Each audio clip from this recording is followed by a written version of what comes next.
Hi, I'm Ken Kessler, and welcome to the Sounds of Christmas podcast. If you're new to this podcast, I want to start by saying thanks for joining us. If you're not so new, welcome back. Either way, I'm very glad you're here. Now, to avoid any confusion, I want to start off by saying there won't be any music played here. This is a place for conversation. I'll talk about Christmas music and some related topics, sometimes by myself and sometimes with guests. If you're looking for music, just go to soundsofchristmas.com and click on the tree or the player on the front page or on the Listen Now page. We play the best variety of Christmas music all year long. Well, except in October, when we play the best variety of Halloween music. Very excited to have Suzanne from Suzanne's band back with us. For those of you who have been following the podcast, this is Suzanne's third appearance this year. We've been tracking her progress on a new Christmas single, kind of a behind the scenes, behind the music, if you will, kind of thing about what it takes to put out a new Christmas single. And it's very exciting because today is the day it's finally out there. Hi, Suzanne. Thanks for joining us again. Good morning, Ken. I'm so happy to be here. It's an exciting day that I've been looking forward to since 2019 when I released the last Christmas song, One More Night of Christmas. So it's always, it's like a birth of something special whenever you have those moments. It's just wonderful to see it out there and be able to have everyone hear it, not just me. The new single is called Underneath the Tree, and I wanted to get that out right away. No suspense, no tricking you into listening longer before you find out what it is. It's called Underneath the Tree by Suzanne's band. Go get it right now. We'll wait here. Okay. But it's out. It's on Spotify. It's on Amazon. It's on everywhere that... Pandora, you name it. Yeah, yes. Everywhere. YouTube, everywhere. Whatever your favorite place to discover, listen to, purchase new music, you'll find it there. So go ahead and get it. You can wait till this podcast is over if you want. But you could also pause it and go get it right now. Okay. So this is your second Christmas single. For people who've listened to this podcast, your other appearances on this podcast, or listened to the Sounds of Christmas radio station, you've probably heard One More Night of Christmas, which was Suzanne's band's first Christmas single. It came out 3 years ago. 2. Has it been two years? Okay. So it was out in 2019. So you've probably heard that one already. What's the difference between, in just the 2 years, between putting that single out in 2019 and putting this one out in 2021? Oh my, there were lots of differences, just the recording process alone, using a completely different set of musicians, except the bass player is the one commonality between these two productions. And the bass player actually used an upright bass on this one to, give it a little bit different feel. So even that was different. But this was an acoustic arrangement specifically, where the first arrangement was a little bit more of that full band feel and more nostalgic. This was meant to be definitely more current and give it kind of a coffee shop vibe, that singer-songwriter feel, which is very popular nowadays. And but it's still that easy listening kind of Christmas feel, something you could have in the background while you're sipping your hot chocolate and opening your presents, or maybe even sooner, like right now, like today, while you're out shopping or trying to get in the Christmas spirit, you might want this song on and playing in your head so that you're thinking about what you want to put under your tree or somebody else's.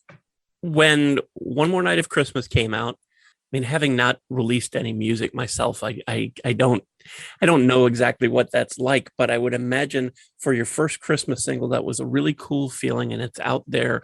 Do you still, I know it's only your second one, but do you still get that kind of feeling of, of releasing the new thing out there, or is it just a relief that all this work and everything is done and it's out there? Definitely both. It's always good to have it completed and know that you've done everything you can do, for that particular song. And, at some point you have to reach that stop and know, okay, I could be playing with this forever, tweaking and tweaking and tweaking. And that's the artistic side of everything, because you keep hearing things and you want to change something. And at some point you just have to go, just stop, just put it out there.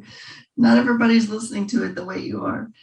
So that's one of the trickier parts. But yeah, I mean, it's exciting to have it out there and being played. And then you feel like as an artist too, then you can move on and start working on some new things, which you're thinking about and creating. And so it's nice to have it out there and be done.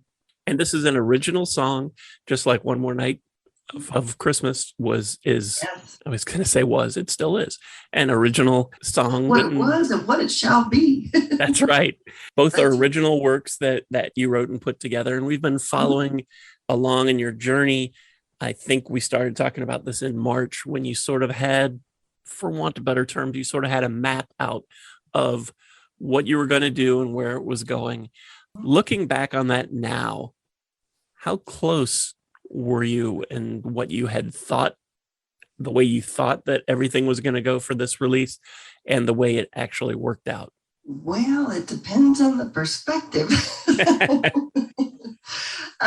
Lyric wise, like we had talked about before, there were some changes to the first and second verse, and some connectivity and things like that, where I had an outside party, a third party, look at the song and just look at it for how it made sense. Maybe I wanted to switch a word here or there to connect this phrase better, or, those types of things. So as far as the song straying from my original thought, it didn't have too much of a difference other than a word tweak here and there or phrase. So that made that nice. And as far as the production side of it and instrumentation, I think that was pretty much what I envisioned it. I thought we might just end up with a little acoustic guitar and some slight percussion, but we noticed that by adding the strings and things like that into it, that it didn't change things too much. It just kind of added to it and gave it more support as a song, and it made it a little bit more full, but didn't, bazooka the butterfly, I guess, for lack of a better term, because you don't want to just keep building and building on something, and all of a sudden it's like, oh, we got a rock ballad now because we added all this stuff, we managed to keep its integrity from its intention and still come out okay. From a production and the studio side, it's always a little bit more involved, I think, than you think it is, especially because this was my first song literally to actually produce as well. So that was a little bit different, getting into that mix and knowing what I needed to do and how I needed to coordinate things, and learning some of the terminology and trying to communicate a little bit better through all this. And that applies to this and to the album itself, which is coming out around February as well. So that'll be exciting to have all this new music out there at the same time. It'll be great. Oh yeah, but I bet, for people who are listening, and I'll include myself in this, having not put together a Christmas single or an album, it's really way outside of our knowledge area what it takes to do all this. When you think about somebody recording a Christmas song, even when you see, like, Rob Thomas from Matchbox 20 has a new Christmas album out, and he had posted on his social media about recording it and having giant screen TV with Hallmark Christmas movies on it to sort of get in the mood. And as an outsider, you look at this kind of stuff and you see, okay, he's got the lights, he's got the Christmas thing on the video, so he's in the spirit, and boom, that's what it takes, and done. And I'm sure it's not that simple. I'm sure it wasn't that simple for him, and I'm sure it wasn't that simple for you. Did you feel like there were times where you just weren't there, you weren't in a Christmas place, even though you knew you needed to work on this, because as a working musician, you've got to get stuff done, and it has to happen whether you are in the mood or not. Right. And 9 times out of 10, men tend to be more visual. They like to see things that are happening, and women tend to be more auditory. So just by hearing the music, that would kind of, I could just kind of close my eyes and hear the music and visually be there. So it was a little bit different in that case. When as soon as I was listening to the music a couple of times, then that's where my focus was.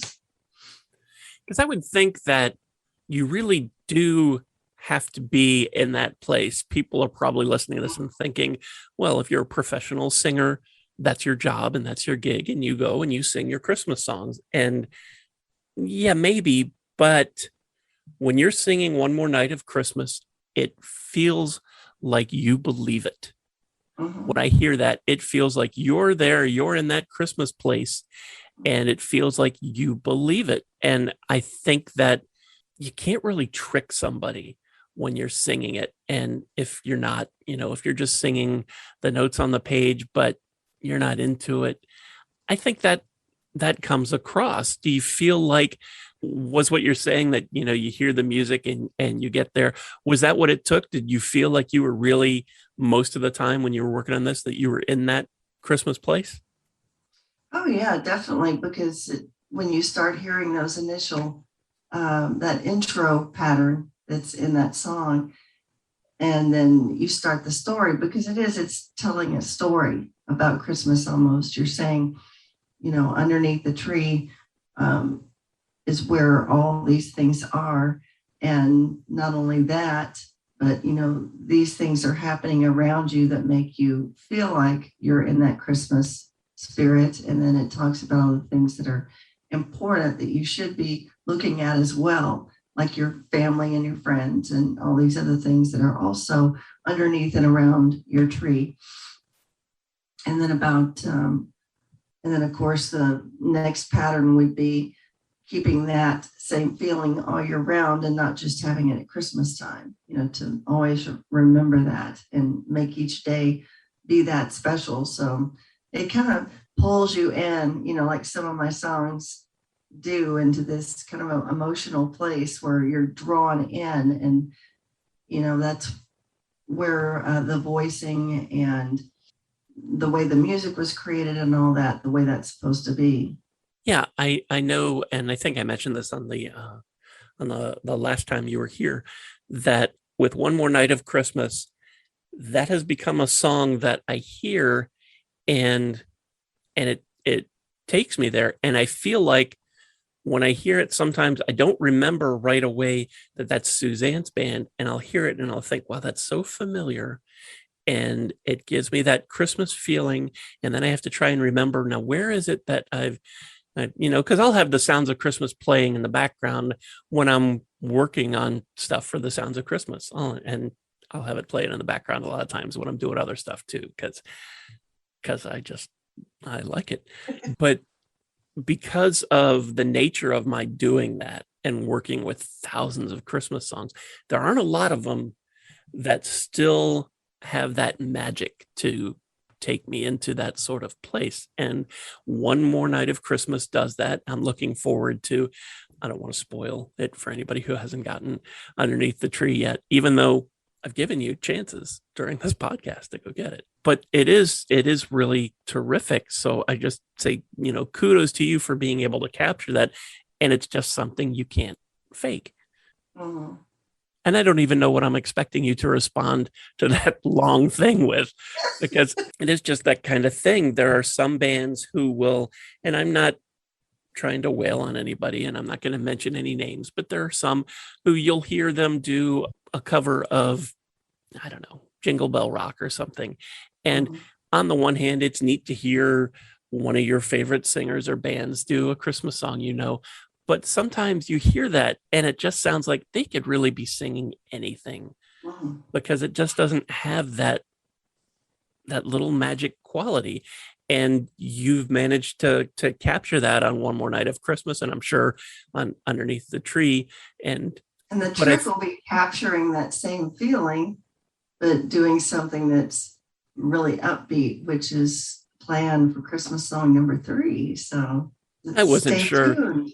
Yeah, I wasn't sure if you wanted to talk about that, if you were ready to, or if there's anything more that you can say other than stay tuned. Yeah. Yep.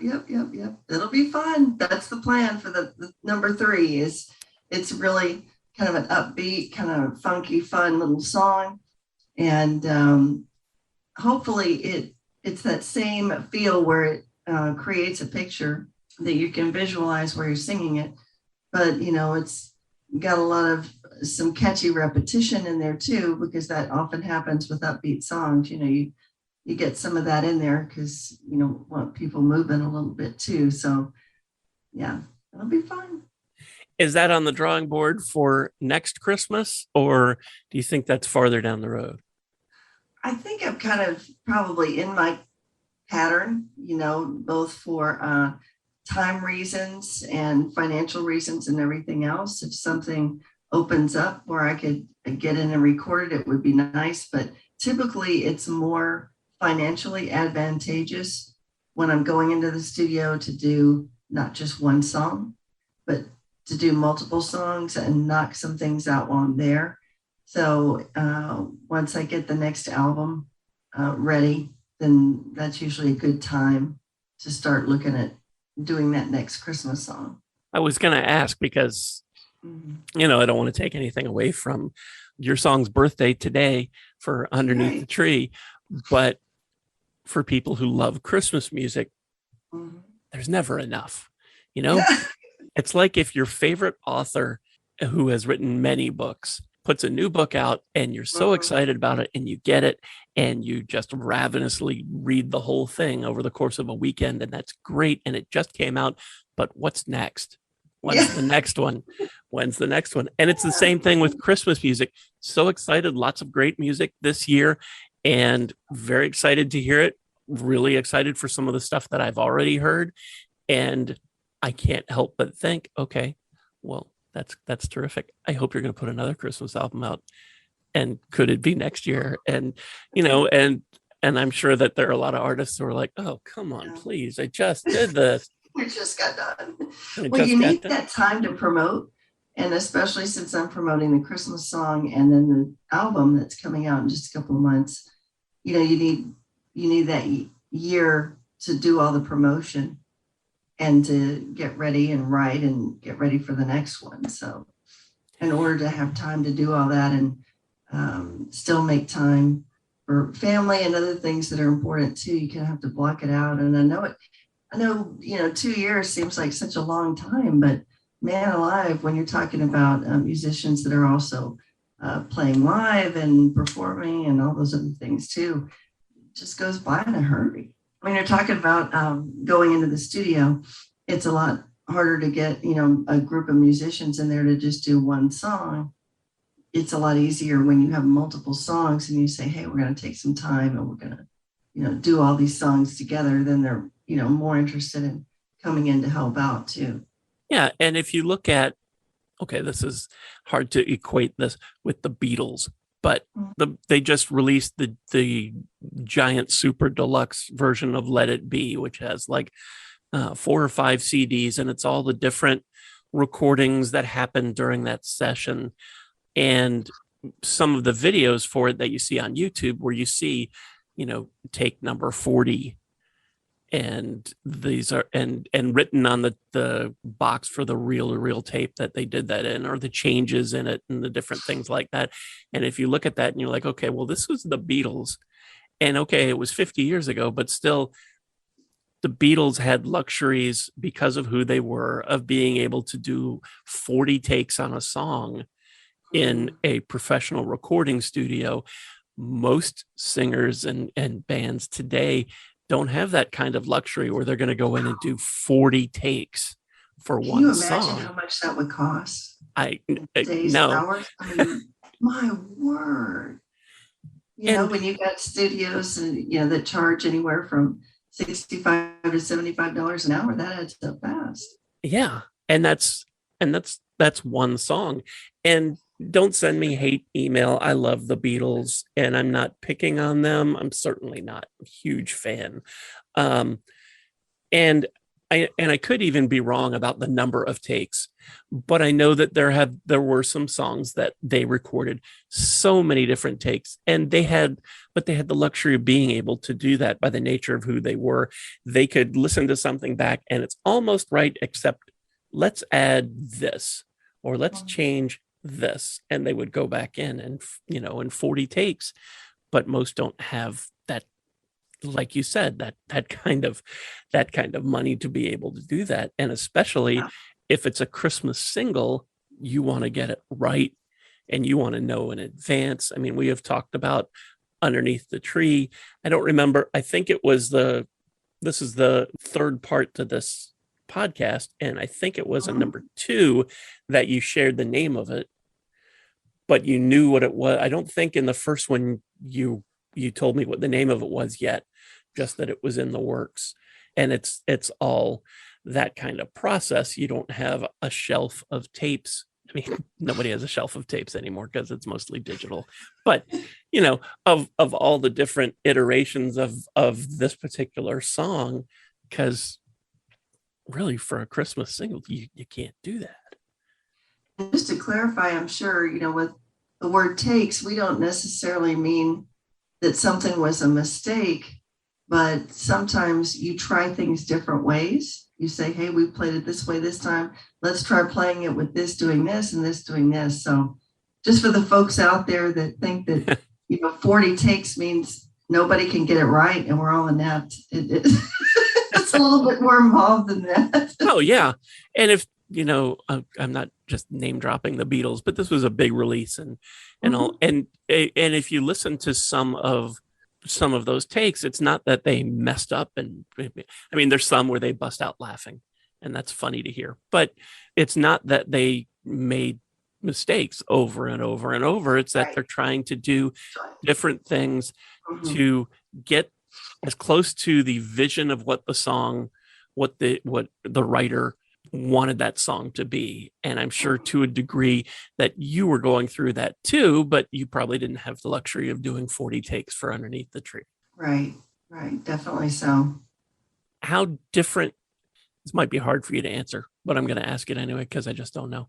How different from when you started recording Underneath the Tree to when you finished, how different was the song, the complete song, from where you thought it would be when you started it? It was pretty different compared to, because, when you picture it, like I mentioned earlier, you think it's just going to be maybe acoustic guitar, a little bass, a little percussion. And then all of a sudden, when you bring in all the different people that are going to be involved in this and they start doing their thing, then everything just morphs from there, because you think, oh, that was really cool. And they did this, and let's try this take here. And if we add in this, it would be really good if we added bells here in this part, like the engineer that did all this, Michael McCulka from Lucky Run Studio, he suggested putting the bells at the end, just to kind of accent it. So we just did a little MIDI, bell kind of thing at the end, and it kind of added that twinkle of an effect in that song to make it a little bit more special, or different things like that, like the cello and the violin. They both recorded at the same time. So they would come up with, well, let's play this way here. What if we did this here? And so they're coming up with some little tweaks and things to make it more special for what they were performing. And it just kind of, all of a sudden you hear the whole thing and you go, wow, that came out all right. So how much of a break do you give yourself before turning your attention to the album that's coming out early in 2022? They're very intertwined, because when you're in the studio, it's like, okay, for this day we're working on the Christmas song, and this day we're working on these 3 songs. So, and then when I'm, listening back and trying to, make changes and all this, I try and just focus on one thing for that day, because if that way, if I'm listening to this and I'm listening to something from the album, then it starts running together a little bit. So now that I've got the Christmas song out of the way, then I can just, pretty much focus on the album, because we're still in the mixing process on that right now. So every week I'm at the sound studio that's taking care of that. And we are working hard trying to get it ready. Do you have a particular release date for it yet, or is it too soon? No. I'm shooting for February 17th. That's the date I would like it to be done and out.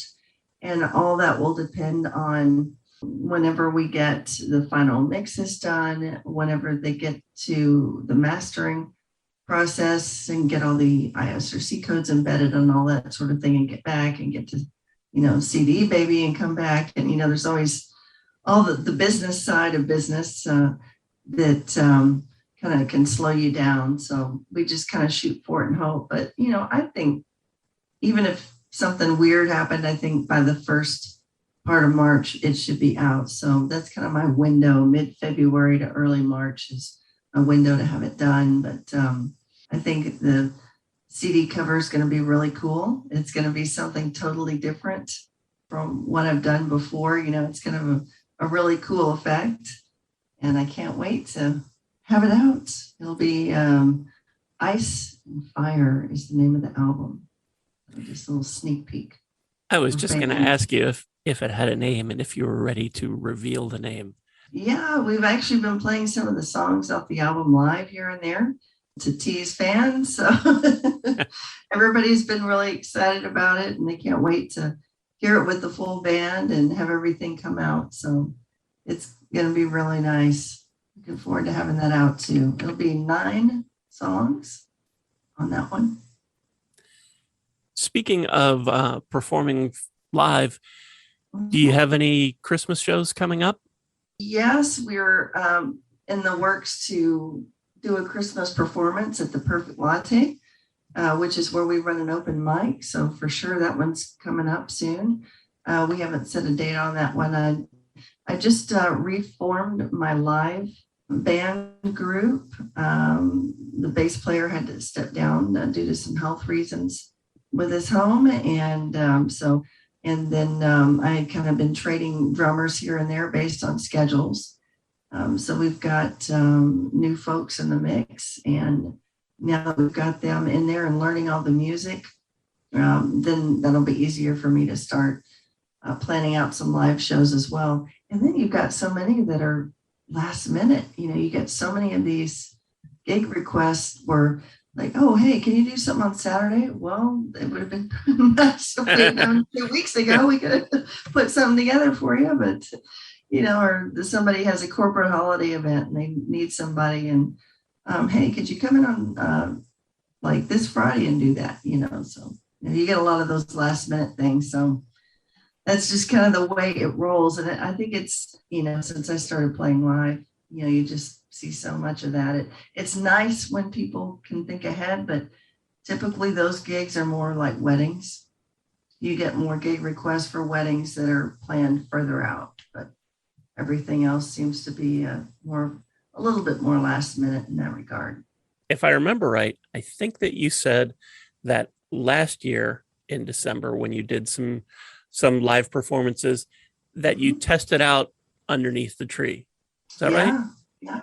Yes. We were already kind of feeling the waters to see, because that way, you don't want to spend a lot of time on a song if it's, not really reaching people. It's a lot easier to do that before you dropped a lot of money into it. So sometimes you'll play around with some new things that you're working on just to get reactions. So and everybody really enjoyed it. Yeah. I can't help myself, so I have to ask. So when you do some Christmas shows this year, any chance you'll be teasing the new Christmas song?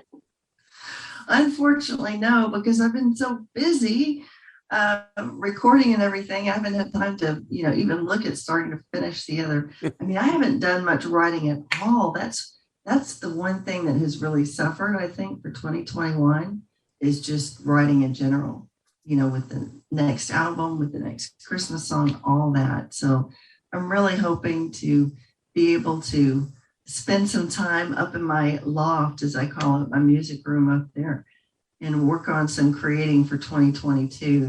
That's definitely a goal. What's the best way for people to keep up with you, your live performances and new releases and all of that kind of stuff? Yeah. Is it through your website? Yeah, website and Facebook are the top two, because definitely Facebook is one of the first places I'll, post things. Sometimes there's a little bit of a lag, before it hits the website. So I can focus on my creative side and not get bogged down in the technical side, which is definitely low on my skill set. But as far as shows, most of the links, when you go to the EPK that's on the website, it's got a link to a calendar, which all the gigs are usually listed on. There's some things, there's private events and of course things like that aren't going to show up. So, you may look at a month and go, oh, there's only one or two things. Well, because you're not seeing the private gig calendar, or whatever. So can't always go by that. But, the best thing is just definitely follow the Facebook page, all those things. And same thing with the website. Oh, well, that's true. Through the website, you can sign up for the email blast. We only do that once a month because I don't like, to just totally annoy people with emails every week. So once a month is about it. But at least it gives people a feel for what's happening in the studio.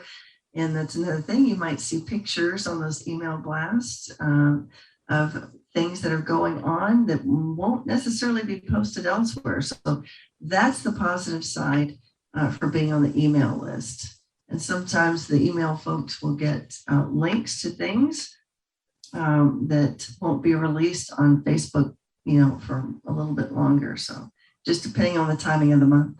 Underneath the Tree, out today, if you're listening today on Friday, November 5th. If you're listening after that, it's still out. But you can still get it. Yes, you can. So go get it. Anywhere that you like to listen, to stream, to buy music, you'll find it there. Suzanne's band, Underneath the Tree, is the new single. And of course, you'll hear it on the Sounds of Christmas. You may already have heard it. Suzanne, thanks so much for letting us tag along on this journey. I wish you great success with the new song. And I will try not to pester you about the next new song, at least for a little while anyway. That sounds great. Thanks for having me, Ken. And thank you for listening, helping us share some Christmas spirit, and for helping this podcast continue to grow. We're on a couple dozen different podcasting sites already. And since you're listening to this now, you've obviously found us somewhere. But if there's another site you like to use for podcasts, check out our podcast page on our website for the complete list of everywhere you can listen to the Sounds of Christmas podcast. And again, the website is www.soundsofchristmas.com. Then just click on the podcast tab. For the Sounds of Christmas station to listen to the music, you'll need to stick with our website or our app in the Google Play Store. If you have comments or suggestions, feel free to reach out to me on social media or through our website. Thanks again. And may you always believe in Santa Claus.